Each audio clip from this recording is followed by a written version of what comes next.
Blacks who enlisted in the Union Army to fight in the Civil War found that they not only had to dodge bullets from the Confederates, but they also had to deal with biases from the Union. It turns out that whites were up to their old tricks again of purposely introducing inequalities to keep themselves at the top. They had all the blacks doing all the same duties as the whites, but somehow not receiving the same pay and benefits. And surely those of the rich brown complexion voiced their concerns. In Dr. Litwack's 1979 book, Been in the Storm So Long, The Aftermath of Slavery, we will heareth about this dilemma as follows. In the appeals for enlistments, recruiters repeatedly assured blacks of the same wages, rations, equipment, protection, bounties, and treatment as enjoyed by white troops. I have assured myself on these points, Frederick Douglass told prospective black recruits, and can speak with authority. More than 20 years' unswerving devotion to our common cause may give me some humble claim to be trusted at this momentous crisis. So everyone was supposed to get paid the same across the board. No discrimination against the people of the rich brown complexion and so forth. And as a recruiter, Mr. Douglass vouched for this himself. He put his reputation on the line. The promises seemed sufficiently clear, and Douglass and other recruiters no doubt believed in them, but the equal treatment they insisted upon never came to pass. Somebody was playing games. And since such promises had comprised a considerable element of the recruitment appeals, initial disappointments had a way of turning into a sense of betrayal. Substantial numbers of black soldiers, mostly those recruited in the North, charged that they had been deceived. We were promised $300 bounty and $13 a month, or whatever the white soldiers got. A Pennsylvania soldier declared, But God help their poor lying souls. Now that they have us where they want us, they have forgotten all their promises. The troop blamed it on the recruiter, which makes sense because the recruiter is who he dealt with. He did not speak to the policymaker when he enlisted, so he rightfully believed he had been duped by the recruiter. His complaint was well grounded. Whatever the assurances upon enlisting, the experience of the black soldier revealed a double standard in enlistment bounties, benefits for dependents, promotions, pay, and time spent in fatigue duty. And since blacks were called upon to perform the same duties as white soldiers, these distinctions made no sense at all. To them it didn't, but it made perfect sense to somebody else, which we'll see later. Do we not fill the same ranks? Asked one soldier. Do we not cover the same space of ground? Do we not take up the same length of ground in the graveyard that others do? The ball does not miss the black man and strike the white, nor the white and strike the black. At that time, there is no distinction made. All valid points. Who had betrayed them? Although the federal government obviously reneged on its promises, dissatisfied soldiers tended to place much of the responsibility on the recruitment agents who had beguiled them with visions of patriotic service, handsome bounties, and equal rights. Who ran the federal government at this time? It wasn't anyone labeled as black. It was those who called themselves white. They broke the promises, but the troops didn't know that, so they blamed it on the recruitment agents. They made us great many sweet and charming promises just to get us into the service. One soldier charged. Which they were very anxious to do, as it saved them from going themselves. The active role played by black leaders in their recruitment only compounded the bitterness. Before the 14th Rhode Island Regiment had even left for the South, Martin R. Delaney, the principal recruitment officer, stood accused of having betrayed young men, taught to hold his name sacred. They respected him a lot.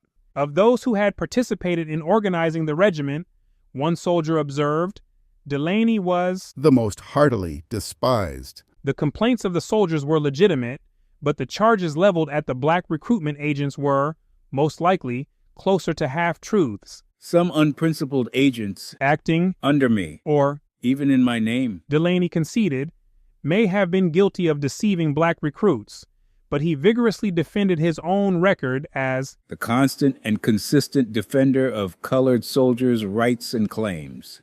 Rather than accept a reduction in the bounties paid to black enlistees, Delaney refused to do any more recruiting for the Rhode Island Regiment.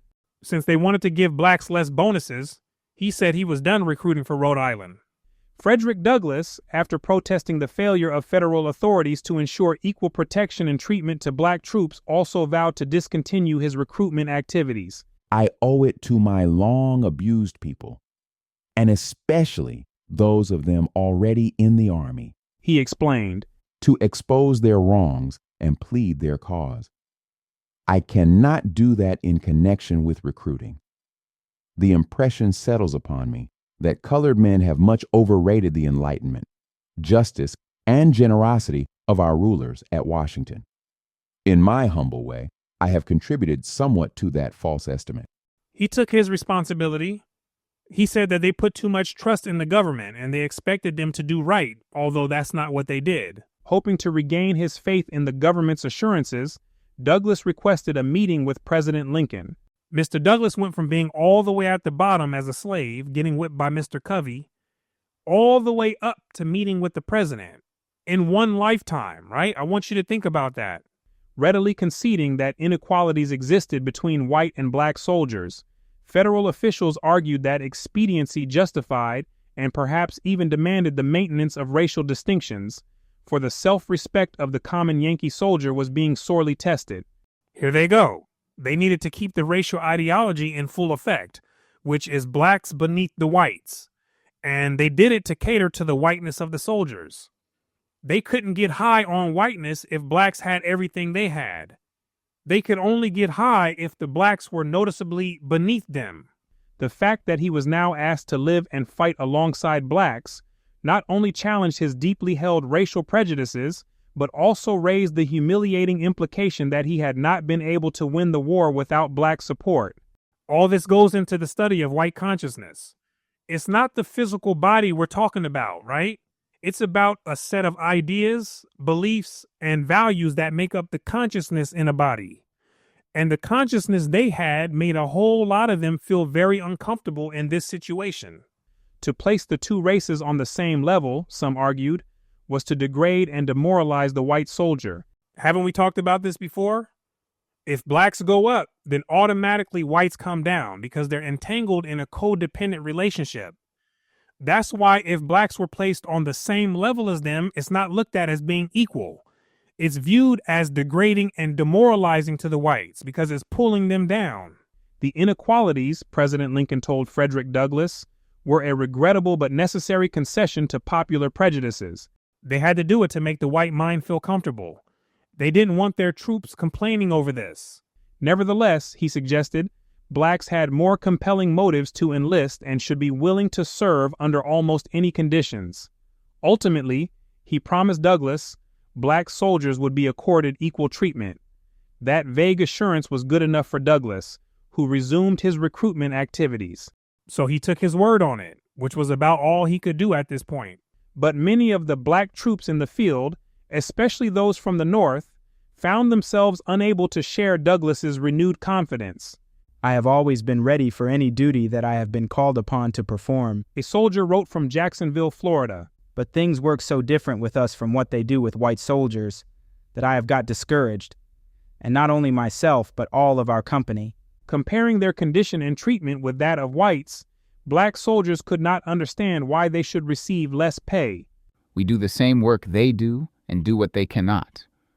I fancy at times that we have exchanged places with the slave. All the rations that are condemned by the white troops are sent to our regiment. They try to perpetuate our inferiority and keep us where we are.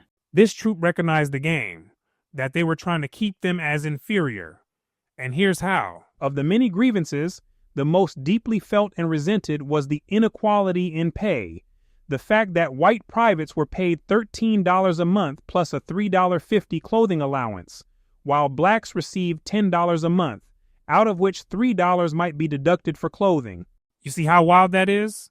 This was not only an unequivocal breach of contract, blacks charged, but a hardship on their families at home. I could not afford to get a substitute, or I would not be here now. A draftee wrote from Yorktown, Virginia. Although It made me feel somewhat proud to think that I had a right to fight for Uncle Sam.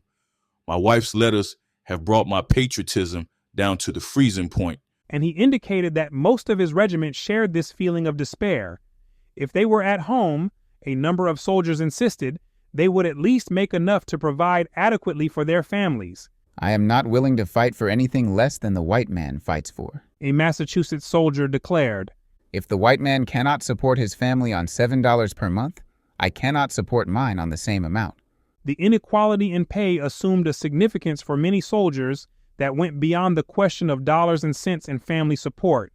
The distinction branded them as second-class soldiers and citizens, and this seemed particularly galling at a time when the nation called upon them for patriotic service, perhaps even the sacrifice of their lives. For some, it was the principle behind it and the message it represented more so than the dollar amount. They're trying to perpetuate their inferiority, like the other gentleman said. When the 54th left Boston for the South, A soldier wrote, they left many white men at home. Therefore, if we are good enough to fill up white men's places and fight, we should be treated then, in all respects, the same as the white man. Nor did blacks find altogether persuasive the oft-repeated argument, which the president himself had made to Douglas, that they had greater motives for fighting this war, and should thus be willing to serve under any conditions. Why should they necessarily feel a greater obligation than the white man to preserve the Union or even to liberate the slaves? I want to know if it was not the white man that put them in bondage. A Massachusetts soldier asked. How can they hold us responsible for their evils? And how can they expect that we should do more to blot it out than they are willing to do themselves? Besides, he argued, if every slave in the United States were emancipated at once, they would not be free yet. If the white man is not willing to respect my rights, I am not willing to respect his wrongs. Uh-oh, but watch this. That the refusal to accept unequal pay was essentially a Northern protest is undeniable. This raised the inevitable charge that, not being slaves, Northern blacks had less of a stake in the war and were more apt to be moved by such mundane matters as pay, bounties, and benefits. Oh, snaps. Disagreement prevailed among the various black regiments as to how they should respond to unequal treatment, whether this was the proper time or place for protest, and whether the grievances warranted any kind of protest. Those few colored regiments from Massachusetts make more fuss and complain more than all the rest of the colored troops in the nation, observed Garland H. White, a former Virginia slave who had escaped to Ohio before the war. He regarded their protests as a disservice to the great mass of black people, whom he urged to rebuke the spirit of dissatisfaction and insolence, and compel the rebellious troops to be quiet and behave themselves like men and soldiers. He's saying shut up and fight, right? He didn't want to hear about the other stuff. He had come from a life of whips and chains and didn't hardly know anything about pay, so none of that really mattered much to him. With an even greater sense of urgency, the regiments made up largely of former slaves questioned the protests of their Northern brethren. After noting some pretty hard grumbling among the Northern regiments in South Carolina, 2 soldiers with the 78th United States Colored Troops, recruited from slaves and free Negroes in Louisiana, conceded that we are pretty much in the same boat with them, but thought they had put it on a little too thick. Although their own regiment had enlisted under the same expectations of full pay, the 2 soldiers suggested that Southern blacks had entered military service with more compelling motives than those which moved the Northern blacks. They seem to be fighting for one thing and we for another. They, for the money they are to get, and we to secure our liberation. Tell them to hold up a little on grumbling. They say a great deal about the distress of their families at home. They don't know anything about distress till they come to look at ours. There is not a man of them but knows where his family is. But hundreds of us don't know where our families are. When they came away from home, they left their families in the care of their friends. But we left ours among their enemies, looking only to God to preserve them.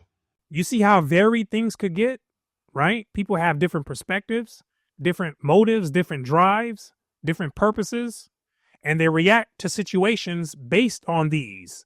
And in this situation, all the parties were correct in their own way of approaching it, right? The whites were right in their white supremacy perspective. The ones who wanted equal pay were right. The ones who said, shut up and fight were right? Everyone was right from their own way of looking at it. We live in a complex reality where it's never a one-size-fits-all. But the thing is to try to get some common denominator where everyone could benefit, right? And with that, we continue it to the next. I thank you for your time. My name is Brooklyn St. Michael, and I'll see you in the free world.